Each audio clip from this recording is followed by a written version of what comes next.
Hi, everybody. Welcome back. I'm so excited to be with you guys this week. And again, we have a very special guest with us. This is Ellen. She is a seasoned real estate professional in New York City. Whether searching for the perfect space or selling a prized property, she is 100% dedicated to meeting her clients' needs and protecting her best interests to ensure a seamless transaction in the unique and vibrant New York City market. With a Wall Street analyst background, Ellen brings excellent financial savvy and analytical skills to real estate transactions.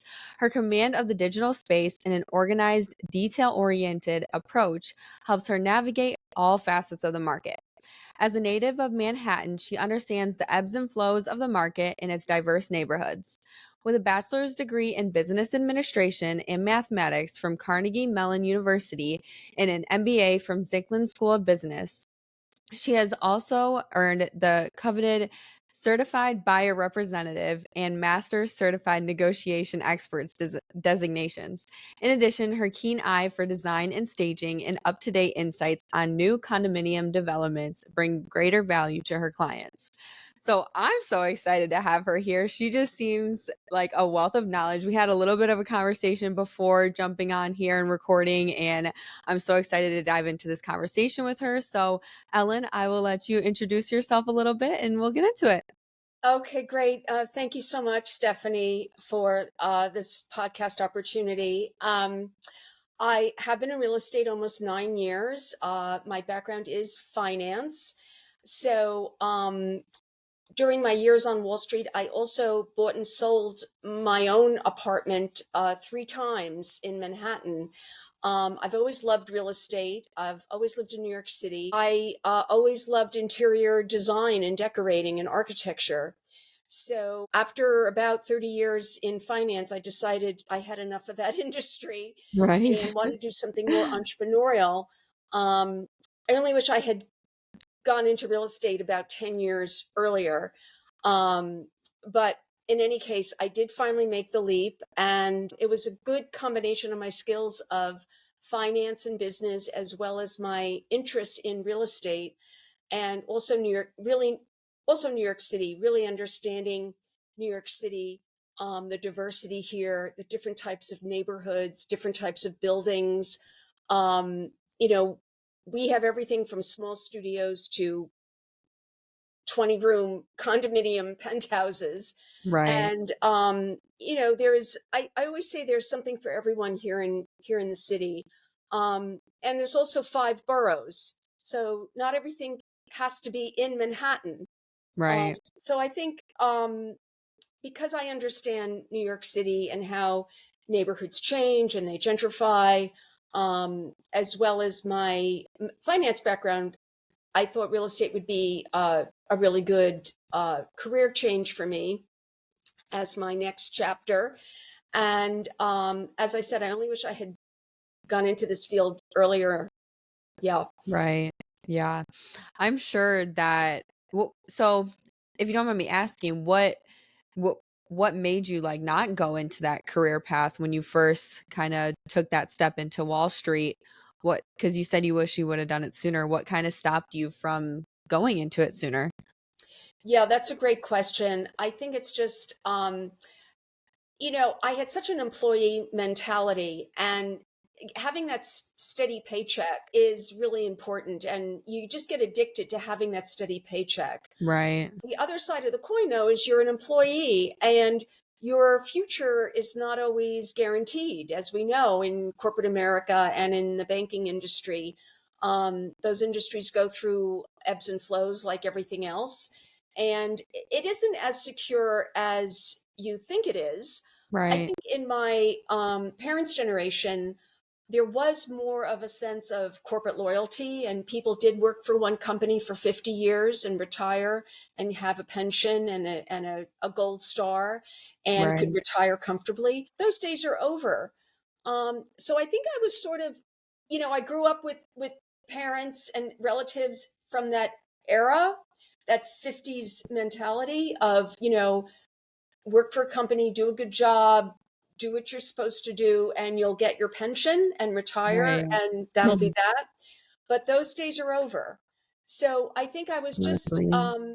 I had that employee mentality, but um, as I started getting older, and also with the advent of technology and email, and um, just small businesses flourishing and self-employment really flourishing in the last probably 20 years, that's when I said, it's either now or never. So, Right.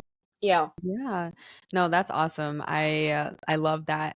And I assume it was probably a big adjustment for you to switch from being on Wall Street, having that steady paycheck like you said, to, having to make your own money and being in charge of everything, being the boss of everything. I'm sure that was a big adjustment for you. Oh, yeah, no, absolutely. When you're self-employed, no matter what industry or product or service you're selling, you are the CEO of your business, of your life. Right.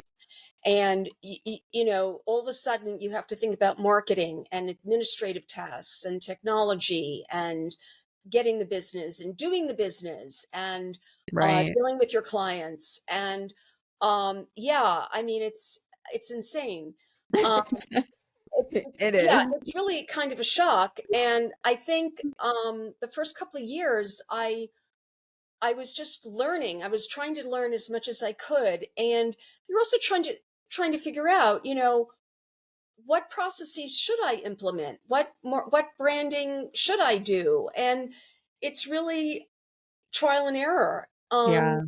But I think, and you do have to have some money in the bank, because you're going to go through months where you're not going to be earning any money. You might go through a year when you're not earning any money.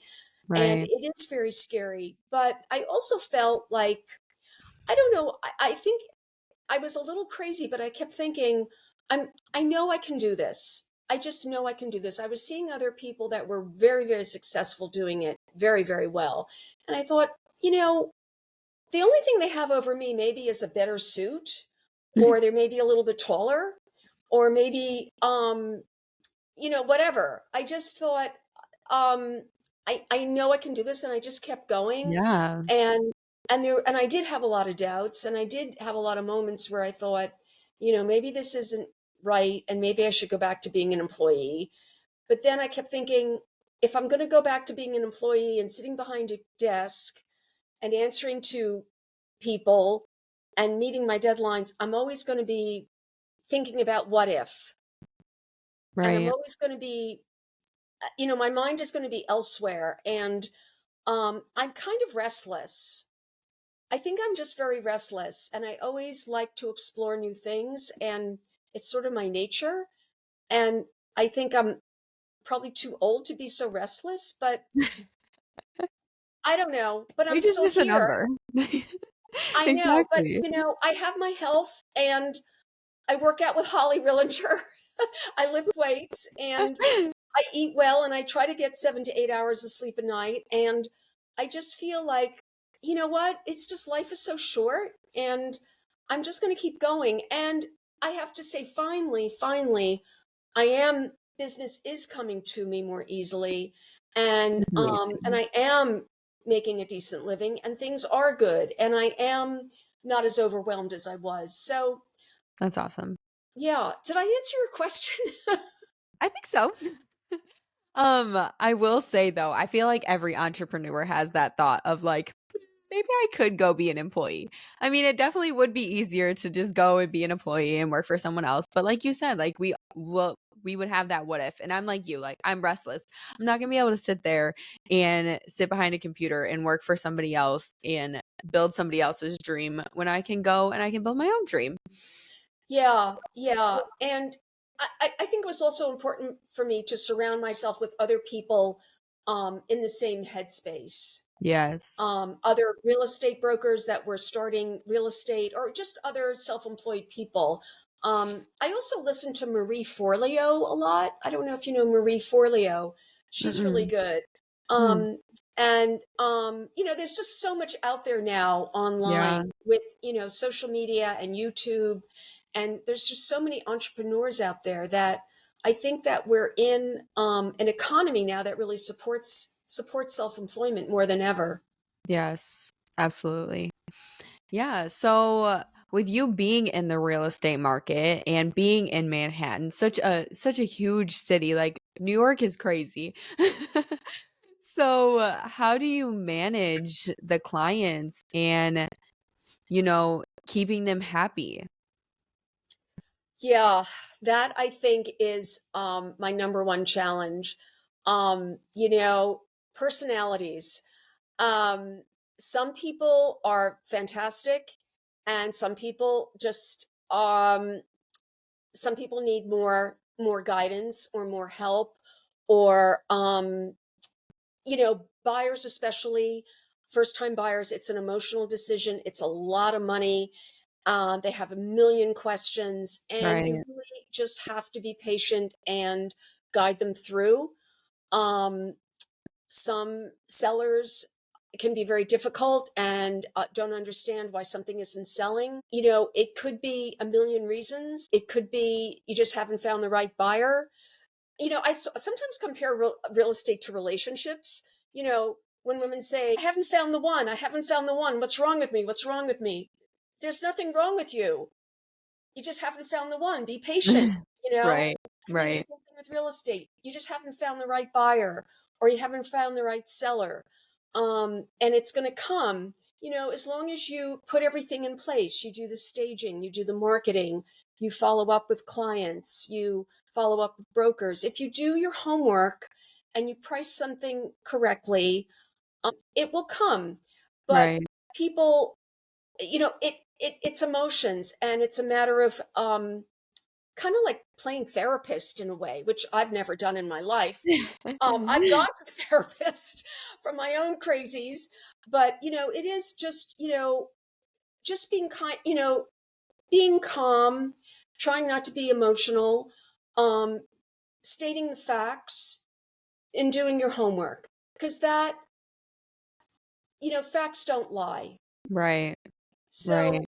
that's what I have found has helped me with the crazy emotional emotions of buyers and sellers. Yeah, that's very understanding. And I mean, just based on how I've interacted with real estate agents and people that I know from be like people that I know who are real estate agents, I feel like you guys are constantly working. And so like how do you set those boundaries with your clients? How do you set those boundaries for yourself at that? Yeah, wow, that's another great question. Yeah. You can literally work 7 days a week in this business. Mhm. And a lot of the very top agents do. I try not to. I get up at 7, and I pretty much work a normal day till 5 or 6, sometimes 7. I do take breaks. I do eat lunch. And at night, I do. I mean, certainly, if the phone rings, I'm going to answer it. But I try to put my devices away and have dinner. I do have a boyfriend. I believe in having a social life or a partnership or a marriage, whatever Yeah. you have, um, whatever's your relationship status. I believe in relationships. I don't Yes. believe in going through life alone.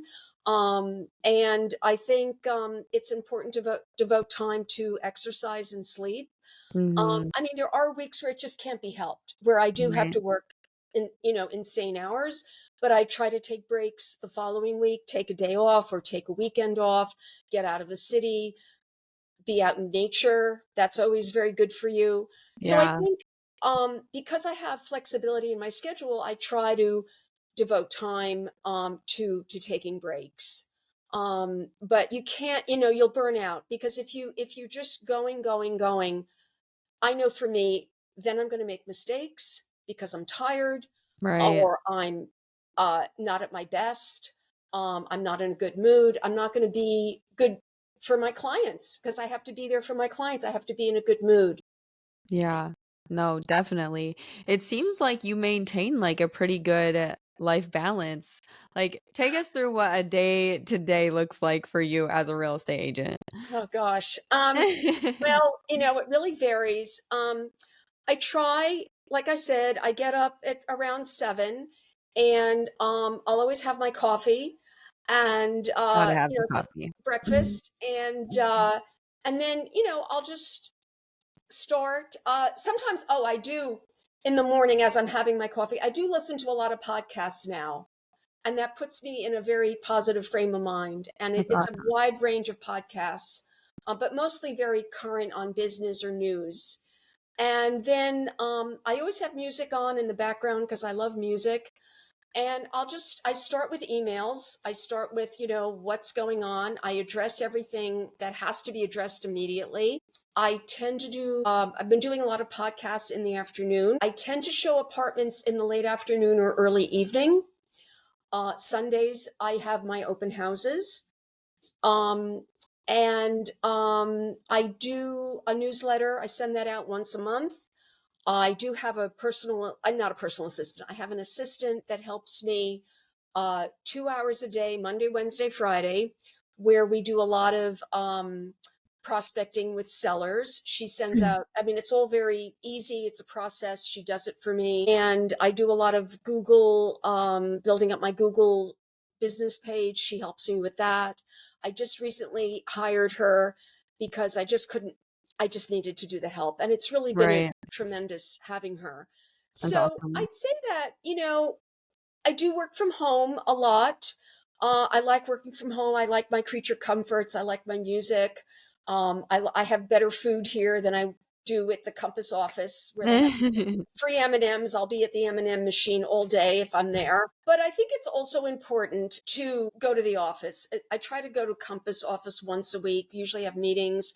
I try to meet my managers. I try to meet other real estate agents on my team. It's really important to collaborate with other people. And I think after the pandemic, everybody got used to working from home and being in their Right. little, you know, cubby hole at home. But Yeah. um, you know, I think they're really encouraging us to get out of the house more. So I'd say, yeah, that's sort of my schedule, plus or minus. Right. No, that's awesome. I love that. I love that you're certified in the we're gonna take a left turn. But I love that you're certified as like a negotiation expert. I I I was a graduate of the Goldman Sachs 10,000 Small Business Program. So, um have you heard of Maury? I can't pronounce her last name. Maury. It starts with a T. To pour. No. Well, she was like our negotiation. My apologies for not being able to say her last name, but she was one of our teachers for one of the segments that we did on negotiations. And I got her book afterwards, and I've been reading about negotiations, and I truly love the art of negotiation. I've honestly fell in love with this book and just the art of negotiating between people and just how it's so much more the way that people make it seem is totally not what it is. It's an emotional situation and relationship, and you really have to get to know that person. So, what kind of negotiation advice can you give the listeners? Because I've been on this negotiation kick. Yeah, that's something I'm always learning and always trying to improve because it's a skill you just have to learn by doing, I believe. No one can really teach it to you. I I try to put if I'm negotiating for the buyer, I want to get into the headspace of the seller and what do they want? What are they looking for? Mhm. And then I'll go back to the buyer and say, look, this is what the seller wants. What can we do to address that? Mhm. Um, or, I was just in a bidding war and I said, look, if you want to win this bidding war, this is what you're going to have to do. And my buyer didn't like it, but I had to really stress the fact that this bidding war had 5 offers. And at what price are you going to be comfortable with? And if you don't get it, at what price can you walk away from? So Right. I think it's just a matter of getting into the heads of both people and coming to a middle ground. and trying not to be nasty, but really trying to be clear on what the seller wants and what the buyer wants, and working with the broker and trying to strike a deal in the middle. Right. How do you I know we talked about like the boundaries you set with your clients, but do you have to set boundaries with other real estate agents and how do those relationships work for you? Um, I don't really have to set boundaries with other agents. I think, all the New York agents are part of the Real Estate Board of New York, and that incorporates all the New York City brokerages. And Mm, we all co-broke. We all have to collaborate and work together to make a deal right. happen. So I'm always very collaborative. I love that. Um, you know, I mean, some agents are not as collaborative, but I am almost to the point of maybe I'm too nice. I don't know. Mm. But I always really want to work with the other side and not be their enemy. Yeah, My attitude is, what can we do to make this deal happen?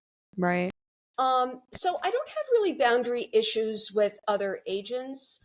Um, Sometimes clients will call excessively, or I don't know, but I after a certain time at night, I just won't answer the phone and I'll get back to them in the morning. I always get back Right. to everyone within a day.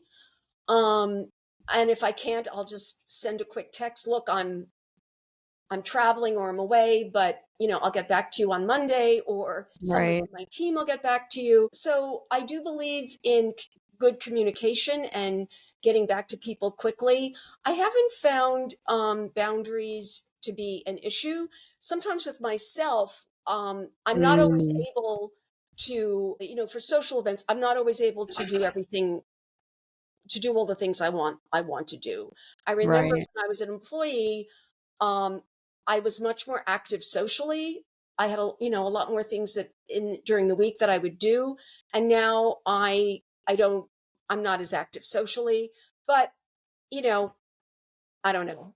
It's okay. No, it is okay because even being 24, I'm not as active socially. Really? Yeah. Yes. I feel like you do so much throughout the day. By around 4 o'clock, I'm tired. Really? Even you're tired. Yeah, I'm tired too. Wow. Yeah.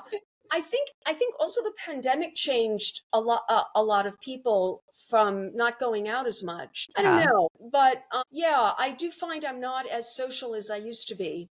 But Yeah. I I mean, don't know. within my area, like with me being in the cafe and everything, I'm always communicating. I'm always talking to people. We're always doing different events and stuff like that. So that for me is very social. My husband and I, we do date nights every week. But like you said, like I used Yeah, to have things like every evening I was either going to a networking event or I was doing this or doing that. And now I'm just like, I really just enjoy being at home, being on my couch with my husband and my dog, cooking an at home dinner. yeah, Cooking has become so fun to me. yeah. Me too. Yeah, I find I'm much more experimental now with food and much more interested in food, Yes, and doing more at home for dinner. And I mean, it could be, you're married, you're not single anymore. That could have that's true. something to do with it too. I don't know. Or just, running your business, you just feel very complete, you know? Yes, yes. No, absolutely. I've loved having you on here. I feel like you have such a great spirit about you. Is there anything else that you want to share about real estate, kind of your journey as an employee to an entrepreneur, even about your personal life? Is there anything you want to share? I'd say to people who are entrepreneurs, just don't give up. If you give up, that's when you fail. Yeah. So, just if you really feel you can do something, and only you know that, each individual person knows that for themselves. Mhm. And I think if you really feel strongly about something, keep going and don't give up. I just think that in the world we're living in, if you want that job security, that security is going to come from you, not Yeah. from some big corporation. And Yeah. I just feel like the world that we're living in is just more and more and more for entrepreneurial endeavors. Yeah, no, absolutely. I always tell people like failing isn't failing unless you let it be failing. Like failing Yeah. is such a huge learning opportunity, and it's just an avenue to do something different and better to make it better than you could have ever imagined. Yeah. Yeah, definitely. Yeah, so that's my words of wisdom. No, I appreciate it. And like I mentioned to you, I always like to end my podcast with a Bible verse. So the one that I chose for this podcast episode was Second Corinthians 5:17. And it says, "This means that anyone who belongs to Christ has become a new person. The old is gone and a new life has begun." So I love that scripture because it's just encouraging that when we find our relationship in Christ, like everything from our past is gone and we're new and we're allowed to, we're a part of Christ and we are new in his image. So we are able to receive that character of Jesus. So I just wanted to share that scripture. In If you wanted to say anything about it as well, you're more than welcome to. Um, I would say to me it means reinvention and the ability to transform. And as long as you keep moving, you will be successful. Is how I'm interpreting it. Well, thank you so much, Ellen. I really appreciate the opportunity to do this podcast episode with you, and I would absolutely love to stay connected with you as well. Okay, And excellent. if anybody is interested, if you're in the New York area, you're looking for a real estate agent, if you want to connect with her in any way, shape, or form, I will link all of her information in the show notes, her Instagram, Facebook, LinkedIn, and her website. So you can go ahead and get a hold of her. Don't forget to share this episode if it meant something to you, if you got value from it. And don't forget to take care of yourself because when you're not your best self, you can't help others become their best selves as well. So Excellent. thank you again, Ellen. And yeah, I appreciate it. Thank you so much. It was really a pleasure to meet you. Thank Yes. you. Yes. Okay.